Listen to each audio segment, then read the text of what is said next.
გამარჯობა, ხათუნა გამარჯობა. ბურკაძე, GeoCases საგარეო ურთიერთობების პოლიტიკის ხელმძღვანელი, ხო? დიახ. გახსოვთ ჩვენთან ერთად. დიდი მადლობა ხათუნა თქვენი დროისთვის. და ცხადია, ბევრ საკითხზე მინდა ვისაუბრო, მაგრამ პირველ რიგში მოდით დავიწყოთ იმ კრიზისით, რომელიც შეიქმნა ქვეყანაში. 73 დღე არის რეალურად უკიდურესად კრიზისული ვითარებაა, რასაც ძალიან ბევრი რამ მოყვა. მათ შორის სტრატეგიული პარტნიორობის შეწყვეტები, დახმარებების შეჩერებები და ასე შემდეგ. რა ვითარებაში აყენებს ეს მოცემულობა საქართველოს?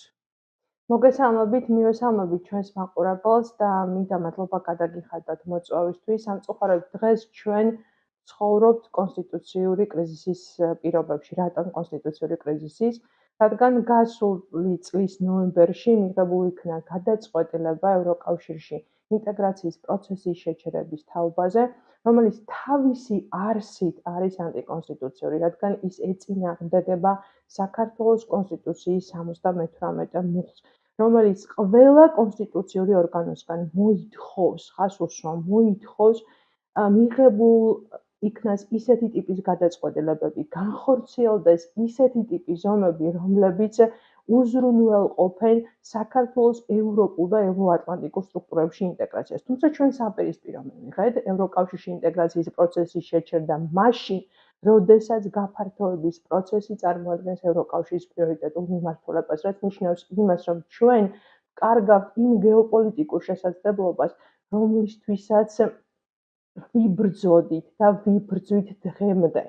ასევე ჩვენ სამწუხაროდ შევაჩერეთ პარტნიორებთან და არა მხოლოდ პარტნიორებთან, სტრატეგიულ პარტნიორებთან თანამშრომლობა, რაც პირდაპირ უარყოფითად აისახება არა მარტო ქვეყნის განვითარებაზე, ეკონომიკურ მდგრადობაზე, არამედ უპირველეს ყოვლისა თავდაცვისა და უსაფრთხოების მიმართულებაზე და ამ კუთხით მინდა შევეხო ამერიკა-საქართველოს სტრატეგიული პარტნიორობის შესახებ ქარტიას, რომლის ფუნქციონირება შეწყვეტილი არის. ყოველთვის ხაზს უსვამ იმ ფაქტს, რომ ამერიკის შეერთებული შტატები საქართველოსთვის არ არის მხოლოდ სტრატეგიული პარტნიორი, ის არის თავდაცვის და უსაფრთხოების მიმართულებით ჩვენი სტრატეგიული მოკავშირე. აღნიშნული ქარტიის ერთ-ერთი მიმართულება არის თავდაცვა და უსაფრთხოება. ჩვენ ამ ქარტიის ფარგლებში განვახორციელებთ არაერთი ტიპის ინიციატივა და პროექტი, რომელთა მიზანი იყო საქართველოს თავდაცვის ძალების უნარიანობის ამაღლება და დღეს ეს პროცესი არის შეჩერებული.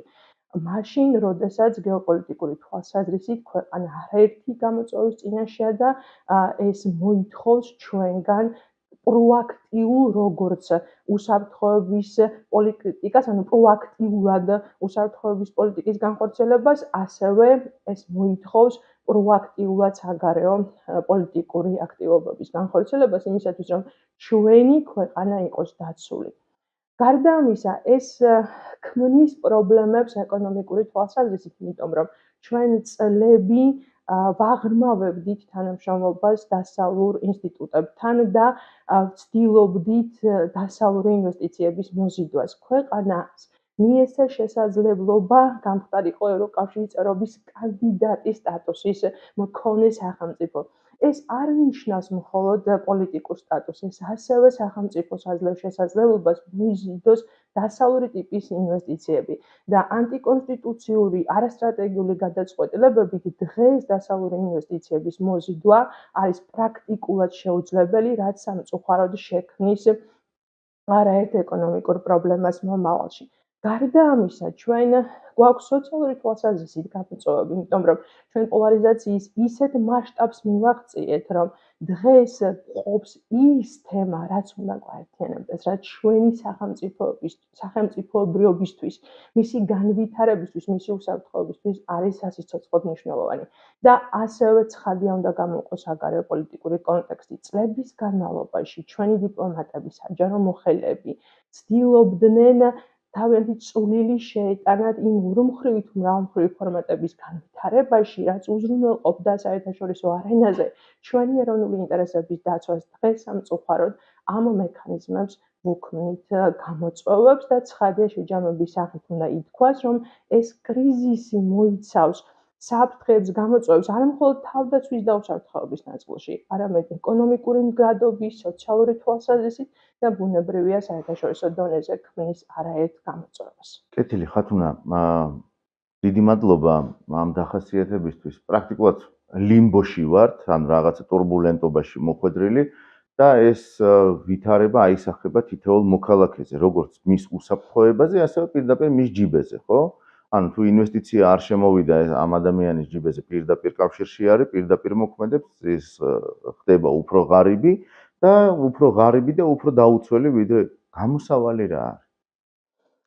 გამოსავალი მდგომარეობს შემდეგში. პირველ რიგში აუცილებელია გავათავისუფლოთ პოლიტიკური პატიმრები, ადამიანები,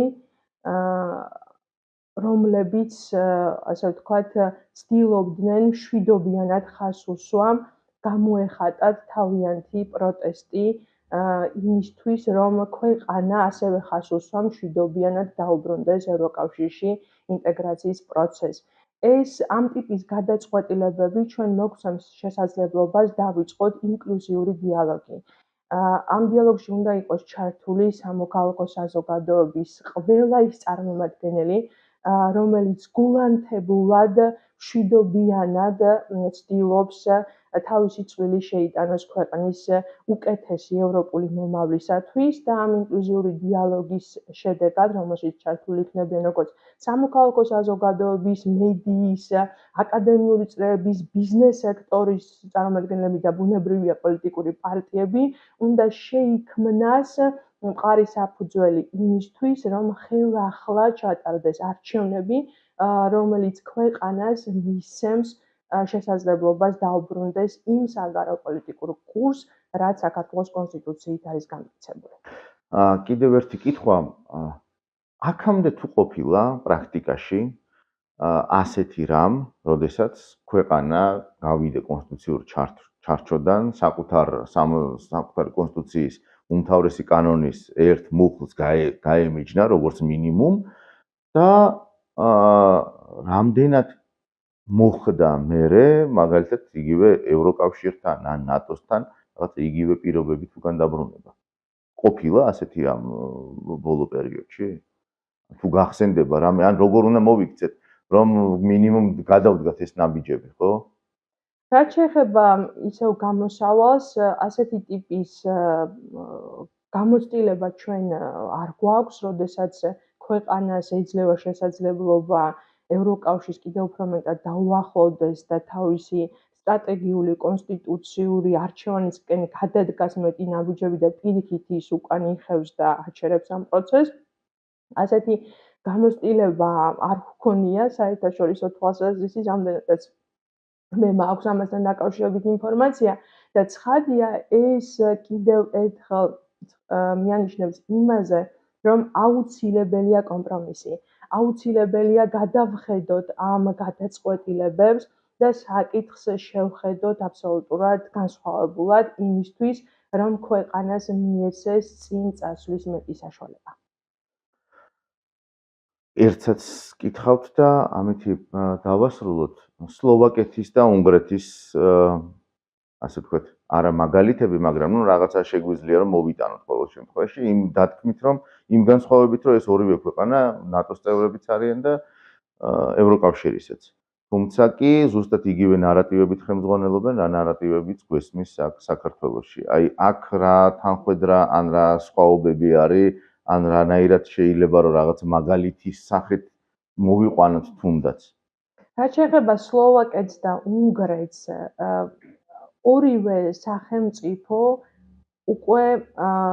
სახელმწიფომ საგარეო პოლიტიკურ არენაზე მიაღწია იმ, თქვათ, უბრალოდ შეძლო იმ გარანტიების მოპოვება, რაც უკავშირდება ევროპულ ოჯახს, რაც უკავშირდება ევროატლანტიკურ სივრცეს.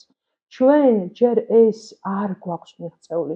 ჩვენ ის გზა, რაც თავის დროზე უნგრეთმა გაიარა, რაც თავის დროზე სლოვაკეთმა გაიარა, ამ გარანტიების შესაქმნელად ეს გზა გასავლელი გვაქვს. და ეს ნიშნავს იმას, რომ ჩვენ უფრო მეტი გამოწვევის, უფრო მეტი საფრთხის წინაშე ვიმყოფებით, იმიტომ რომ რეალურად არ გაგვაჩნია საგარეოპოლიტიკურ არენაზე დღეს ის მექანიზმები, ის ინსტრუმენტები, რომლებიც ჩვენს ეროვნულ ინტერესებს უზრუნველყოფს. რატომ გვჭირდება ჩვენ ევროკავშირში ინტეგრაცია? ჩვენ ევროკავშირში ინტეგრაცია გვაძლევს სწორედ საშუალებას იმისას, რომ ხვალინდელი ქართული ეკონომიკა უფრო აღსავსე იყოს შესაძლებლობებით. მაგალითისათვის მოლდოვამ როგორც კი დაიწყო გაწევრობის თაობაზე მოლაპარაკებების პროცესი ევროკავშირთან, ეს გახდა საფუძველი იმისა, რომ მილიარდზე მეტი ევრო გამოიყო იმისთვის, რომ მოლდოვამ განახორციელოს ეკონომიკური ტიპის რეფორმები. ეს ასევე ნიშნავს რეფორმებს ყველა საკვანძო მიმართულებით, იქნება ეს განათლება, ჯანდაცვა, უსაფრთხოება, თუ ყველა ის საკვანძო მიმართულება, რომელიც ქვეყანას მისცემს შესაძლებლობას საბოლოო ჯამში ჩამოყალიბდეს ევროპულ დემოკრატიულ სისტემად, რომელიც იქნება უნარიანი პარტნიორებთან, მოკავშირეებთან ერთად გაუმკლავდეს გამოწვევებს და თუ ჩვენ აღმოჩნდებით პოლიტიკური, ეკონომიკური, გეოპოლიტიკური იზოლაციის პირობებში, ცხადია, ჩვენ ამ ეროვნული ინტერესების უზრუნველყოფას ვერ შევძლებთ და ამაზე უნდა დაფიქრდეს ყველა ის აქტორი, რომელიც არის პასუხისმგებელი ქვეყნის მშვიდობიან განვითარებაზე, უსაფრთხოებაზე და ცხადია თითოეულ აქტორს უნდა იყოს რესურსი იმისა, რომ მიუხედავად განსხვავებებისა, მიუხედავად დაპირისპირებებისა, დასხდნენ მოლაპარაკებების მაგიდასთან და საბოლოო ჯამში შეიმუშაონ ქვეყნის განვითარების ის პოზიტიური დღის წესრიგი, რომელიც იქნება საქართველოს მოქალაქეზე, საქართველოს მოქალაქეებზე ორიენტირებული. დიდი მადლობა ხათუნა.